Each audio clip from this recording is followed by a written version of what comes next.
Las cruzadas, una serie de campañas militares motivadas por la religión, lanzadas desde la Europa cristiana latina en la Alta Edad Media. Durante este periodo se libraron muchas cruzadas, pero ¿cuáles de estas campañas tuvieron éxito y cuáles fracasaron? Hoy, en Historia Real de las Cruzadas, investigaremos y buscaremos una respuesta a esta pregunta. La mayoría de la gente piensa en las cruzadas como guerras libradas en Tierra Santa. Sin embargo, las cruzadas también ocurrieron en muchos otros escenarios. Las cruzadas fueron emprendidas por los reinos cristianos en España y Portugal contra los poderes moros en Al-Ándalus, es decir, partes de la península ibérica conquistadas por árabes y bereberes. Las cruzadas del norte fueron convocadas para someter y cristianizar el Báltico. Pero en este video nos enfocaremos en las cruzadas en Tierra Santa, específicamente en las llamadas cruzadas numeradas. La primera cruzada, la segunda cruzada y así sucesivamente.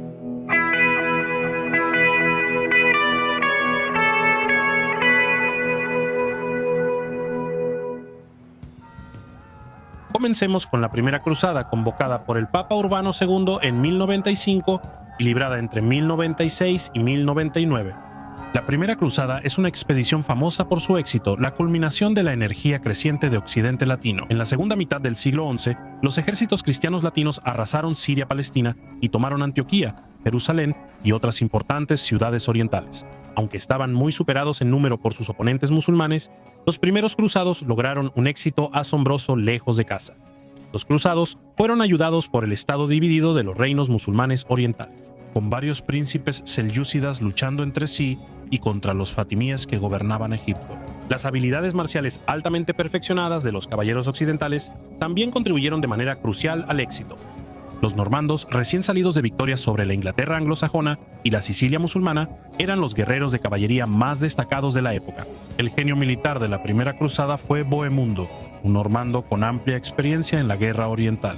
Bohemundo llevó a los cruzados a victorias aplastantes sobre los turcos selyúcidas en Dorilaum y Antioquía. Pero la cruzada también se benefició de otros grandes líderes como Godofredo de Bouillon, Balduino de Bolonia, Raimundo IV de Tolosa y el sobrino de Bohemundo, Tancredo.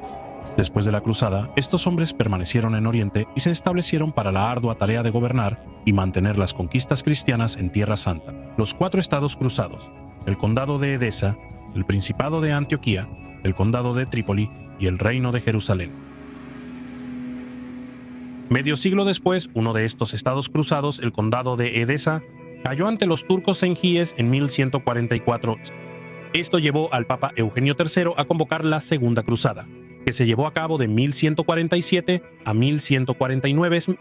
Dos grandes ejércitos cruzados partieron para restaurar Edesa, uno dirigido por el rey de Francia, Luis VII, y el otro por Conrado III, rey de Alemania. Luis y Conrado demostraron ser comandantes menos que sobresalientes en el campo de batalla. Por separado, tanto las fuerzas francesas como las alemanas sufrieron derrotas devastadoras en batalla contra los turcos selyúcidas mientras atravesaban con dificultad Asia Menor. Para cuando los dos reyes llegaron al reino de Jerusalén, sus fuerzas ya estaban seriamente reducidas, y la Segunda Cruzada terminó en fracaso. Edesa nunca fue recuperada, pero otro desastre aún más grave estaba por venir. En 1187 Saladino, sultán de Egipto y Siria, aniquiló al ejército del reino de Jerusalén en la batalla de Hattin. Esto permitió a Saladino conquistar casi todo el reino cruzado, con Jaffa, Arsuf, Acre y Jerusalén cayendo todas ante el poderoso sultán. Occidente latino reaccionó y el Papa convocó a la Tercera Cruzada de 1189 a 1192. El primero en partir fue un gran ejército alemán bajo el mando del emperador del Sacro Imperio Romano, Federico Barbarroja. A diferencia de su predecesor, Conrado III, Federico demostró ser muy capaz como general.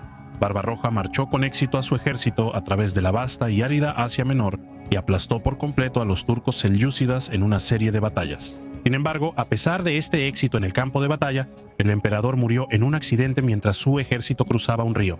El ejército alemán fue posteriormente devastado por la peste en Antioquía y nunca tuvo la oportunidad de enfrentarse a Saladino. Pero esto no fue el final de la Tercera Cruzada. El rey de Inglaterra, Ricardo Corazón de León, lideró un ejército mucho más pequeño por mar hacia el teatro de operaciones en Palestina. Aunque sus fuerzas eran menos de la mitad de las de Saladino, el rey Ricardo demostró ser un general excepcional. Los cruzados recuperaron Acre y luego Corazón de León derrotó a Saladino en la batalla de Arsuf. Ricardo recuperó importantes ciudades costeras como Cesarea, Arsuf y Jaffa. Cuando Saladino intentó retomar Jaffa en 1192, Ricardo marchó contra él y lo derrotó en una última batalla espectacular para cerrar la cruzada. Así, la cruzada de Ricardo produjo éxitos decisivos y duraderos, y sin embargo muchos suelen ver la cruzada como un fracaso porque Jerusalén no fue recuperada. Pero esto es un malentendido. Ricardo, de hecho, nunca intentó recuperar Jerusalén de nuevo. Era un comandante capaz y comprendía la realidad estratégica de la situación. Dado el pequeño tamaño de su ejército y las enormes fuerzas a disposición de Saladino, Ricardo determinó que sería imposible tomar Jerusalén, ya que se encontraba muy lejos tierra adentro. Crucial para el poder de Ricardo era su flota, que utilizaba para abastecer a su ejército mientras luchaba en la costa. Ricardo podía derrotar a Saladino y mantener territorio, así que aunque Ricardo no recuperó Jerusalén, sí restauró importantes zonas costeras del reino. También conquistó la isla de Chipre para el reino, proporcionando nuevas y ricas tierras para los cruzados. Podemos ver que la cruzada de Ricardo fue bastante exitosa. Ricardo detuvo el esfuerzo bélico de Saladino, restauró el reino cristiano en una nueva encarnación y aseguró que los cruzados continuaran ocupando territorio en Tierra Santa. A pesar de los conceptos erróneos populares sobre los resultados de la Tercera Cruzada, los historiadores han señalado durante mucho tiempo los éxitos de la expedición. Thomas Madden dice: la Tercera Cruzada fue, por casi cualquier medida, una expedición altamente exitosa. Jonathan Riley Smith escribió que los logros de la Tercera Cruzada fueron sobresalientes. Andrés Ehrenkreutz, quien produjo una de las biografías más detalladas de Saladino, ofrece una evaluación muy perspicaz de la Tercera Cruzada. A pesar de tener todas las probabilidades a su favor, los musulmanes no pudieron superar al contingente cristiano ni proteger simultáneamente Ascalón y Jerusalén. Considerando la organización militar y la economía orientada a la defensa de los países musulmanes y en vista de las ventajas estratégicas que aseguraron en 1187 a 89, los términos del armisticio de 1192 deben considerarse una concesión humillante. Los invasores cristianos impusieron su voluntad al Islam. A pesar de los logros de la Tercera Cruzada, el hecho de que Jerusalén permaneciera en manos musulmanas llevó al Papa Inocencio III a convocar la Cuarta Cruzada, 1200-2204. Famosamente, la Cuarta Cruzada fue desviada por los venecianos hacia la conquista de la ciudad cristiana de Constantinopla. Una vez que la Cuarta Cruzada se descarriló, la mayoría de los hombres que se habían inscrito se marcharon disgustados antes de que la campaña principal siquiera comenzara, y el Papa excomulgó a los participantes de la expedición por atacar a otros cristianos. La Cuarta Cruzada muestra cómo la política de poder podía jugar un papel en subvertir una cruzada. Está de más decir que la campaña como cruzada fue un fracaso.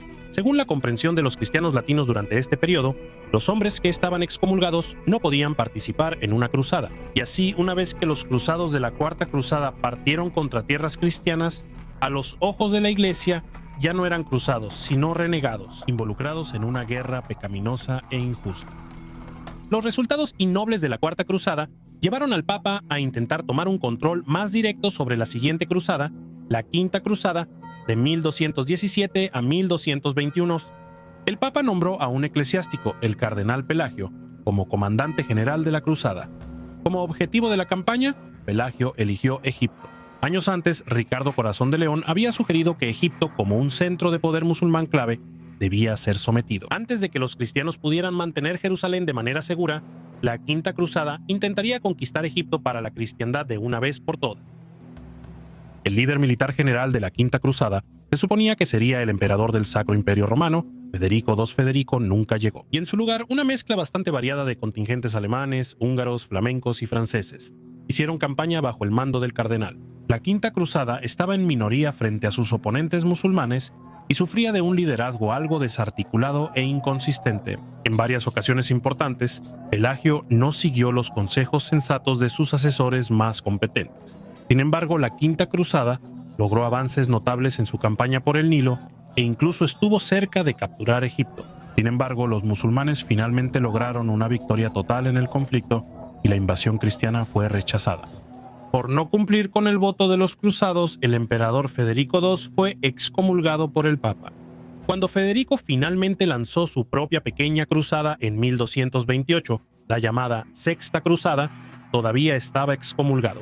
al igual que en el caso de la Cuarta Cruzada. Desde la perspectiva de la Iglesia medieval, esta no era una cruzada válida. La falta de legitimidad de Federico como líder de la Guerra Santa sin duda contribuyó al tamaño extremadamente pequeño de su ejército. Cuando llegó a Palestina, el emperador no tenía la cantidad de hombres necesaria para lograr ninguna conquista militar. Negoció con el sultán de Egipto, Al-Kamilo, y supuestamente aseguró la rendición de Jerusalén por parte de los musulmanes en 1229. El tratado de Federico con Al-Kamilo ha llevado a muchos a considerar la Sexta Cruzada como un éxito sin derramamiento de sangre, pero en realidad, la recuperación de Jerusalén fue poco más que un fraude. Según los términos, a los cruzados no se les permitió restaurar las defensas de Jerusalén, y los musulmanes mantuvieron el control sobre el templo. Al-Kamilo defendió su tratado ante el mundo musulmán, señalando que el control cristiano sobre la ciudad santa era completamente efímero, y que una vez que el tratado expirara, él fácilmente recuperaría Jerusalén de nuevo. Los caballeros templarios, los varones del reino cruzado y la iglesia estuvieron de acuerdo en que se negaban a mover su capital de Acre a Jerusalén. Como se predijo, Jerusalén cayó fácilmente ante los turcos en 1244. La recuperación de Jerusalén por parte de Federico resultó ser, en última instancia, ineficaz. Además, las actividades de Federico debilitaron en lugar de fortalecer los estados cruzados. A diferencia de Ricardo Corazón de León, quien trabajó con los templarios y los varones locales de los estados cruzados para lograr la victoria y la recuperación, Federico ignoró las leyes del reino y trató el territorio cruzado como su posesión personal. Esto llevó a una guerra entre los estados cruzados y las fuerzas imperiales de Federico, la Guerra de los Lombardos, que se prolongó desde 1228 hasta 1243. La Sexta Cruzada no solo fue un evento ridículo, también fue perjudicial para el bienestar a largo plazo del reino cruzado. Esta segunda pérdida de Jerusalén provocó la Séptima Cruzada de 1248 a 1254. Esta cruzada tuvo un liderazgo coherente y muy respetado bajo Luis IX, rey de Francia. Un hombre muy piadoso, Luis era ampliamente admirado en toda la cristiandad y hoy es reconocido como santo por la Iglesia Católica. Al igual que la Quinta Cruzada, la Cruzada de Luis tenía como objetivo Egipto. El ejército de Luis estaba bien organizado, aunque era ampliamente superado en número. Luis lideró una fuerza de no más de 15.000 hombres, y esto contra todo el poder de los ayubíes, del Egipto musulmán y Siria. Aunque Luis experimentó algunos éxitos iniciales, sus fuerzas fueron aplastadas en la batalla de Mansura en 1250. La Séptima Cruzada terminó en una derrota total. Aunque era valiente, Luis a menudo reaccionaba con lentitud durante momentos críticos de la guerra, y este liderazgo vacilante resultó en que su ejército quedara estancado. Aunque su primera cruzada fracasó, Luis lo intentó de nuevo algunos años después. Organizó la Octava Cruzada en 1270, esta vez con el objetivo de Túnez en el norte de África. Pero tan pronto como el ejército de Luis desembarcó, el propio rey cayó gravemente enfermo y murió, así que la Octava Cruzada fracasó antes de que realmente comenzara. La última cruzada, que a veces recibe un número, es la Novena Cruzada, una campaña muy menor liderada por el príncipe Eduardo de Inglaterra entre 1271 y 1272. El ejército de Eduardo era bastante pequeño, contaba con alrededor de 1000 hombres. No tenía suficientes hombres para llevar a cabo campañas importantes, pero pudo asegurar una paz de 10 años con Baibars, el poderoso sultán de Egipto, que recientemente había conquistado varias ciudades importantes en el reino cristiano. La cruzada de Eduardo entonces quizá les dio algo de tiempo a los cristianos locales, pero no logró grandes victorias. Al mirar hacia atrás en las principales campañas de las cruzadas en Tierra Santa, las llamadas cruzadas numeradas, podemos ver muchas derrotas importantes, con algunas victorias interesantes y destacadas. Las principales derrotas ocurrieron principalmente como resultado de un liderazgo menos que sobresaliente. La Primera Cruzada y la Tercera Cruzada nos destacan como triunfos impresionantes que resultaron de un liderazgo sobresaliente. Cuando estaban bien dirigidos, incluso pequeños ejércitos cruzados demostraron ser capaces de vencer a fuerzas enemigas mucho más grandes. En las circunstancias altamente peligrosas y aceleradas de la Guerra de los Cruzados, un liderazgo decisivo y competente era absolutamente esencial. Bauman y Ricardo Corazón de León destacan para nosotros como los comandantes más talentosos mencionados en este video. Ambos líderes mantuvieron a sus hombres unidos en circunstancias sumamente precarias y lograron infligir derrotas decisivas a ejércitos sarracenos mucho más grandes. La Primera Cruzada y la Tercera Cruzada también lograron resultados a largo plazo, asegurando territorio para los cristianos en Siria-Palestina. Pero también es importante reconocer las implicaciones más amplias de este largo periodo de guerras cruzadas en Tierra Santa. El simple hecho de que la cristiandad latina estuviera proyectando poder en el lejano Levante oriental era una señal de su creciente vitalidad y fuerza. Durante las épocas de Carlomagno o Alfredo el Grande, Occidente no podría haber lanzado campañas al extranjero hacia la lejana Tierra Santa, y mucho menos mantener territorio en esta región a largo plazo. La Alta Edad Media había sido un periodo de hegemonía islámica en el mundo mediterráneo, pero las cruzadas eran una señal de que eso había cambiado. El occidente latino ahora era una gran potencia en el Mediterráneo y logró rechazar la influencia de los grandes reinos musulmanes, así como la del Imperio Bizantino.